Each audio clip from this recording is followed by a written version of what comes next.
చందుర్తి మండల కేంద్రంలోని high school ground లో సంక్రాంతి పండుగ పురస్కరించుకుని క్రికెట్ టోర్నమెంట్ ను ఎంపీటీసీ పులి రేణుకా సత్యం ఆధ్వర్యంలో ఏర్పాటు చేసిన విలేజ్ క్రికెట్ టోర్నమెంట్ ను స్థానిక ఎంపీటీసీ పులి రేణుకా సత్యం చందుర్తి స్పోర్ట్స్ క్లబ్ అధ్యక్షులు మహమ్మద్ అజీం తో కలిసి ప్రారంభించారు.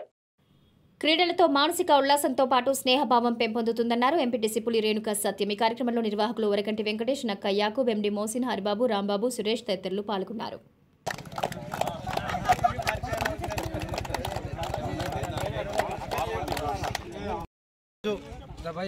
చందుర్తి మండల కేంద్రంలో ఏర్పాటు చేసిన క్రికెట్ టోర్నమెంట్కు ఇచ్చేసిన యూత్ సభ్యులందరికీ, మా చందుర్తి గ్రామ సభ్యులందరికీ, మా చందుర్తి గ్రామ ప్రజలందరికీ సంక్రాంతి నిన్నటి రోజున పోవడం జరిగింది. వారికి అందరికీ ప్రత్యేకంగా కృతజ్ఞతలు తెలుపుకుంటూ ఈ క్రికెట్ మనము చదువుతోని ఆటలు కూడా అవసరమే. మనకు చదువుకోవాలి, చక్కటి చదువుకోవాలి, ఉన్నత స్థాయిలో మనము ముందుకు పోవాలి. మంచిగా ఈ ఆటలు కూడా ఆడితే మన మైండ్ కూడా మంచి ఫ్రెష్ అప్గా ఉంటుంది, ఆటల మీద ఆలోచన పోతుంది. కాబట్టి మంచిగా ఆడుకొని ఎవరు కానీ లొల్లులు పెట్టుకోకుండా మంచిగా ఆడుకోవాలని నేను కోరుకుంటున్నాను. అంతే.